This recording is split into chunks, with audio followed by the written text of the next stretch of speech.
As a मुस्लिम मैं CA का पूरा सपोर्ट करता हूँ। आप ये बताइए, यूरोपियन कंट्री में अगर कोई सिटीजनशिप अप्लाई करता है तो वहाँ प्रोग्राम 5 साल का फिक्स, बाय इन्वेस्टमेंट आप वहाँ सिटीजनशिप नागरिकता पा सकते हैं। या आप 5 साल रहिए, 9 साल रहिए, तो क्या बस अड्डा है? क्या अड्डा है? मतलब कोई भी आएगा चला जाएगा? हम कॉलेज जाते हैं तो हमें आईडी कार्ड दिखाना पड़ता है।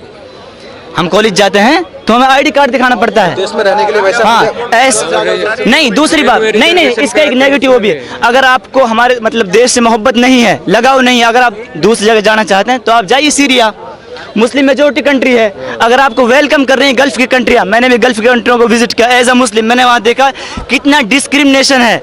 मैंने बचपन से यहाँ कुछ फेस ऐसा नहीं किया। मैं जैसे सब रह रहे हैं, जो इक्वल मतलब है कि राइट मुझे मिल रहे हैं, सबको ऐसे ही मिलते हैं, मुझे भी वही मिल रहे हैं। लेकिन ये कहना कि ये मुस्लिम विरोधी है, ये इनका विरोधी है, ये इनका विरोधी है, मैं Nauman, my name is Nauman, it's in Arabic poem, in Arabic, one minute, in Arabic poem,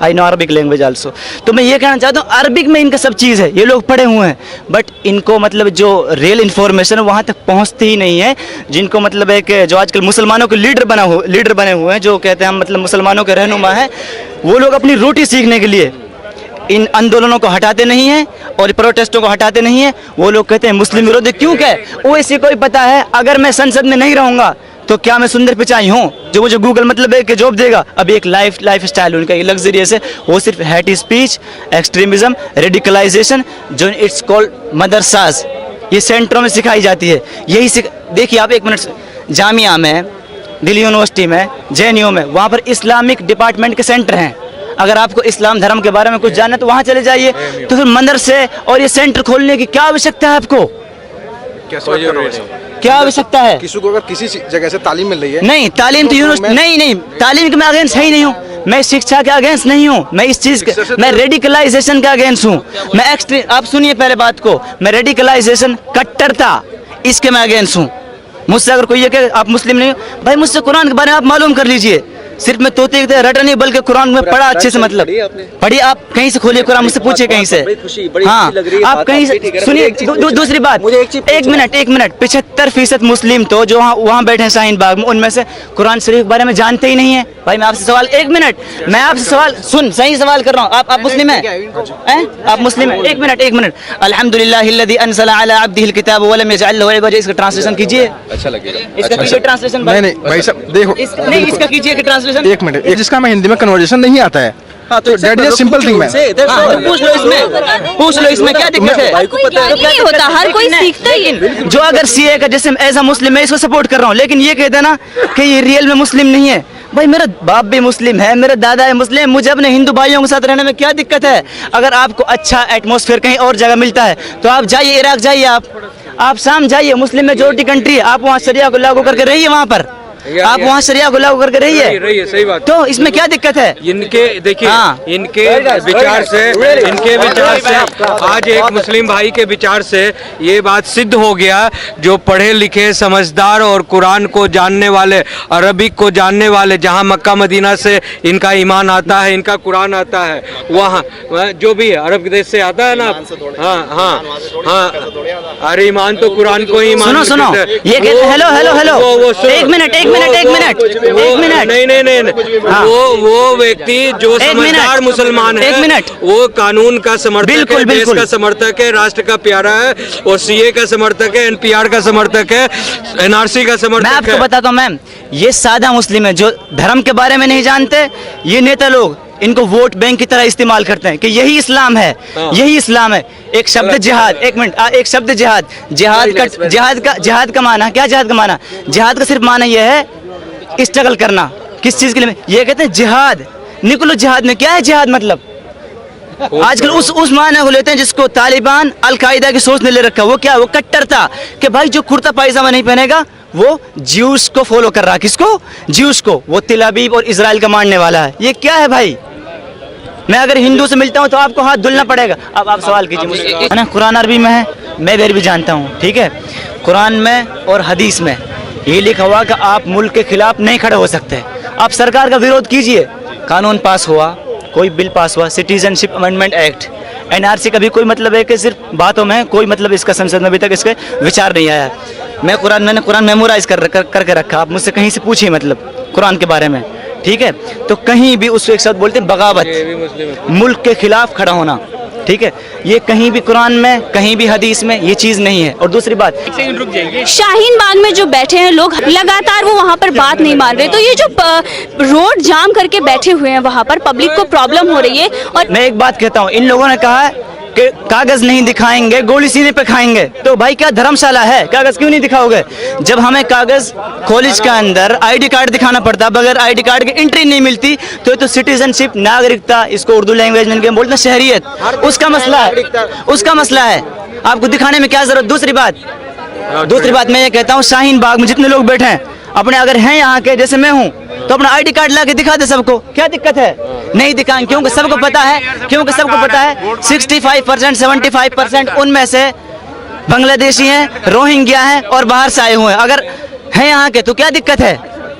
हमको यहाँ रहने में, अगर हमारे तो सीए से दिक्कत क्या? गृह मंत्री ने बिल्कुल गृह मंत्री ने कह दिया किसी की सिटीजनशिप लेने के लिए नहीं बल्कि देने के लिए है।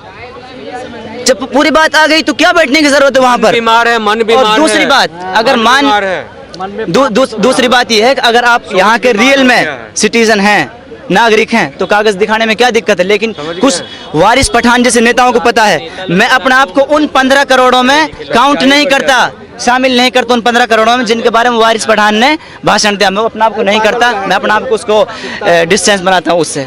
बस मेरी यही कहना, एज अ मुस्लिम मैं इसको फिर सपोर्ट करता हूँ और सबको सपोर्ट करना। सर एक सेकंड, वारिस पठान ने बोला था अगर आज़ादी नहीं मिलेगी तो हम छीन कर ले लेंगे, ये भी याद रखना। भाई छीन कर क्या लोगे तुम जाओ मुस्लिम कंट्रियों में, अगर तुम्हें इतने शरिया चाहिए, इतने अगर वो चाहिए, और ये कहते हैं मतलब है कि लड़ेंगे, ये कहाँ से निकल कर ये सोच? मैं आपको बता देता हूँ, बहुत सारी मुस्लिम जो इस्लामिक किताब है उनमें लिखा हुआ एक शब्द जिहाद, जैसे तालिबान अशरफ गनी की गवर्नमेंट के खिलाफ अफगानिस्तान में लड़ रहा है, तो तालिबान वो कहते हैं वी आर रियल मुस्लिम, हम हकीकी मुस्लिम, उसके अलावा सब फेक मुस्लिम है, सब ज्यूस को मतलब मानते हैं। तो हारिस पठान जैसे लोग, इनका बैकग्राउंड चेक करेंगे तो ये लोग इन्हीं मतलब सेंटर से निकले हुए हैं जिनमें रेडिकलाइजेशन सिखाया जाता है। उनको ही पता, अब तो एक्स एमएलए बन चुके हैं, उनको ही पता अगर मैं ऐसा भाषण नहीं दूंगा मुझे कौन एमएलए बनाएगा। इतनी बड़ी क्वालिफिकेशन नहीं है कि मुझे कोई बड़ी मतलब है कि गूगल की जॉब देगा। उन्होंने बोला था कि 15 करोड़ 100 करोड़ पर भारी हैं, ये भी याद है। एकदम हेटफुल स्पीच है ये, एकदम हेटफुल स्पीच। आप ये बताइए, अगर कोई मेजोरिटी धर्म का ये बयान दे रहा, हर जगह बोल दिया था। कल ओवैसी की सभा में एक लड़के ने ये कहा कि पाकिस्तान जिंदाबाद, बोल दिया आरएसएस से आई है, हर जगह आरएसएस क्यों टपकेगी, हर जगह आरएसएस क्यों टपकेगी। दूसरी बात, उसने ऐसा बोलता, आप उसको क्यों बचा रहे, मतलब उसको भाई मैं तो क्या करूंगा? अगर मेरे मुल्क का कोई गद्दार है, मेरी सरकार आती रहेंगी जाती रहेंगी, बट अगर मेरे मुल्क के खिलाफ भाई अगर नहीं मानते समझाने से तो उसको खत्म करो। उसको सरकारें आएंगी, सरकारें जाएंगी, लेकिन राष्ट्र नहीं रुकना चाहिए, राष्ट्र नहीं झुकना चाहिए। मैडम, गवर्नमेंट को सख्त एक्शन लेना चाहिए। जहाँ तक शाहीन बाग का मैटर है, ये जो है गवर्नमेंट जो इस पे एक्शन ठीक से नहीं ले रही है, उसमें कोर्ट को भी एक्शन लेना चाहिए। सर अब आपको क्या लग रहा है, जो शाहीन बाग में बैठे हुए हैं वो काला कानून का विरोध कर रहे हैं? अभी भी ये कानून काला है?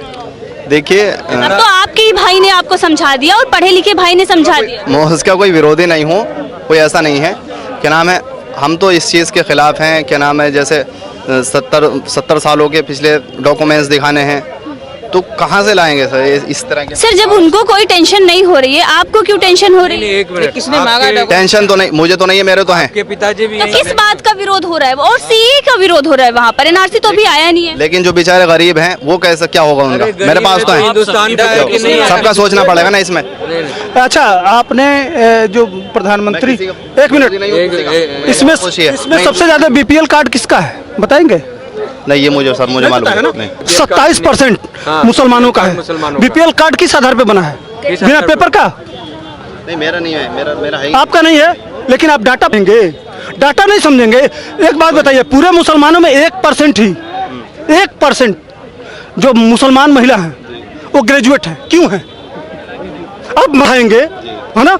जब उनको शिक्षा नहीं देंगे, आप क्यों पीछे हैं? 900 साल आप राज किए हैं ना, पीछे क्यों हैं? आपको तकलीफ है? हाँ? आपको तकलीफ क्यों पीछे हैं? आपको तकलीफ है? क्यों पीछे हैं? डरते सर एक सेकंड मैं बता रही हूँ सर एक सेकंड एक सेकंड सर आप मत दीजिए जवाब उनको, मैं इधर बता रही हूँ। एक सेकंड प्रॉब्लम इसलिए क्योंकि बिना जाने हुए वहाँ पर विरोध प्रदर्शन कर रहे हैं और लोगों को प्रॉब्म हो रही है। प्रॉब्लम ये वो वैसे कह रहे हैं भाई सबसे ज्यादा अशिक्षित देखिए सुनो, कमीशन है। अरे सुनो इधर, मुझे फख्र है, मुझे सुनो इधर सुनो सर सुनो ओवैसी को पिछवाड़ा गरम कर दूंगा, ओवैसी का पिछवाड़ा गरम कर दूंगा मैं। हमारे सामने ओवैसी का बाप नहीं गुस्सा बात कर सकता है।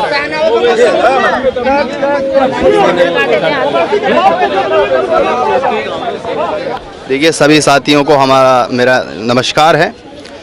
मैं ये कहना चाहता हूँ कि जैसे हमारी माँ बहनें इस काले कानून के खिलाफ बैठी हैं। सर कौन सा काला कानून? ये जो हिंदुस्तानी हुकूमत ने NPR है। NPR काला कानून है? कैसा ये NPR को कैसा काला कानून है, ये आप सबको बता दीजिए। मैं ये बताना चाहता हूँ क्या नाम है NPR, जैसे NPR से जुड़ा हुआ एक तरीके से NRC है। NPR से जुड़ा हुआ NRC है, कैसे जुड़ा हुआ है ये बता दीजिए। एक सेकंड सर, कैसे जुड़ा हुआ है ये बता दीजिए। सबको बोलने का जी देखिए, जैसे हमें पता चल रहा है, जैसे मतलब किसने बताया आप? जैसे पढ़े लिखे लोग बता रहे। कौन से पढ़े लिखे? हम इतने मतलब उस कानून में इतने जानकारी नहीं रखते, लेकिन हमें भी पढ़े लिखे लोग बता रहे हैं। कौन से पढ़े लिखे लोग? जो हमारे भाई हैं सब बड़े। कौन से आप किस? उसमें सिख भी हैं सब हैं। क्या बताएं कि ये पहली सीढ़ी है इस तरह की NPR की, ठीक है, तो उसी से जुड़ा हुआ ये NRC है। तो हम इसके खिलाफ हैं। सीएम है कि क्या बताया उन्होंने? सीएम क्या है आप बताइए ना। देखिए उसे ये है कि क्या नाम है, हिंदुस्तान से आने वाले या पाकिस्तान यही है सर, यहाँ से आएंगे पाकिस्तान से आने वाले या बांग्लादेश से आने वाले, उन्हें नागरिकता दी जाएगी, और जो आने वाले मुसलमान होंगे उन्हें नहीं दी जाने की। ये सब है इससे। वहाँ देखो, पहली बात तो ये है, NPR का मतलब होता है नेशनल पॉपुलेशन रजिस्टर। 10 साल के बाद हर जो गवर्नमेंट है वो जो अपनी पॉपुलेशन है उसका डाटा कलेक्ट करती है। जैसे आप मुसलमान, मैं हिंदू, कोई सिख, कोई ईसाई, फिर उसके बाद जो जातियाँ हैं उनको जो बेनिफिट देने हैं उसको बोलते हैं NPR, नेशनल पॉपुलेशन रजिस्टर। में किसी से भी कोई डॉक्यूमेंट नहीं मांगा जाएगा। उसमें क्या होता है, एक कोई बंदा या कोई गवर्नमेंट का नुमाइंदा आपके घर आएगा, आपका नेम, एड्रेस, आपसे पूछे जाएंगे, आपकी एज पूछी जाएगी, आपकी क्वालिफिकेशन पूछी जाएगी, आपका प्लेस ऑफ बर्थ पूछा जाएगा, आपका आधार कार्ड है, पैन कार्ड है, कुछ 40-50 क्वेश्चन है जो कि वर्बल होंगे। आपसे कोई डॉक्यूमेंट नहीं ले जाएगा। उसको बोलते हैं NPR, नेशनल पॉपुलेशन रजिस्टर है। उसके बाद है वो वही पूछा जाएगा, और किसी से भी कोई डॉक्यूमेंट, ना तो मेरे से डॉक्यूमेंट मांगा जाएगा, ना आपसे डॉक्यूमेंट मांगा जाएगा। ये जब से मुल्क आज़ाद हुआ है 10 साल बाद पॉपुलेशन की गणना होती है, ठीक है। ये गणना होती है। तो गवर्नमेंट ने तो इस बार ये भी कह दिया भी किसी से डॉक्यूमेंट नहीं लेंगे, ठीक है। एक तो ये हो गया। उसके बाद हो गया CAA, जो कि है सिटीजन अमेंडमेंट एक्ट है। सिटीजन अमेंडमेंट एक्ट में ये है, गवर्नमेंट ने ये कहा है कि जो हमारे आसपास के मुल्क हैं, देखिए मैं आपको एक बड़े विश्वास से कह सकता हूं, अगर ये मुल्क सेकुलर है, सेकुलर तभी है अगर हिंदू मेजॉरिटी में है। आप बताइए जहां पर मुस्लिम मेजॉरिटी है, कितने कंट्री ऐसे हैं जो सेकुलर हैं? आप नाम नहीं बता पाएंगे। 50 सेकुलर में सब मतलब सभी आ रहे हैं जी। सेकुलर का मतलब होता है सभी धर्मों को समान समझा जाता है। मान लीजिए मैं बस में चढ़ रहा हूँ, आप बस में चढ़ रहे हैं, आप स्कूल में एडमिशन ले रहे हैं, जहाँ गवर्नमेंट के बेनिफिट ले रहे हैं, जहाँ कोई घर आपको मिल रहा है, जहाँ उज्ज्वला योजना के अंदर आपको सिलेंडर मिल रहा है, कुछ भी बेनिफिट मिल रहे हैं। जैसे मान लो हम यहाँ खड़े हैं, हमारा स्टेटस तो अलग अलग हो सकता है। आप 10,000 कमा सकते हैं, मैं 5,000 कमा सकता हूँ, ये 8,000 कमा सकते हैं, लेकिन सरकारी जो फ़ायदे हैं, वैसे तो सरकारी को फ़ायदे मिलते ही हमारे मुल्क में मिलते भी कितने हैं, तो उसमें सबको समान अधिकार है। सेकुलरिज्म, आप नमाज़ पढ़ना चाहते हैं नमाज़ पढ़ सकते हैं। मैं अगर गीता का कर सकता हूँ, जो ईसाई हैं, मुसलमान, जो भी है, सब सेकुलरिज्म का मतलब सभी धर्मों का समान आदर है, ठीक है। आज से 6 महीने पहले कभी ये चीज़ें सोची थी? नहीं सोची थी ना। अब सीए का मतलब है कि जो हमारे जो साइडिंग कंट्रीज हैं, अरे बहुत हो गया। तो फिर मतलब इस मसले को लेकर इतनी हलचल हिंदुस्तान में क्यों? इतने सालों से आपका एक डॉक्यूमेंट नहीं मंगा पाए, वो जो कहते हैं कि आपसे डॉक्यूमेंट मांग लिया जाएगा, तो एक मिनट, वो आपको कहते हैं ना कि आपसे ऐसा कागज मांगेंगे जो आपके पास है ही नहीं, दिखा नहीं पाएंगे। तो अगर 70 सालों से आपको वो वोट बैंक बना के रखे हैं, आप अरबी भाषा पढ़े हुए हैं ना, है ना, कुरान अरबी में है, मैं भी अरबी जानता हूँ, ठीक है।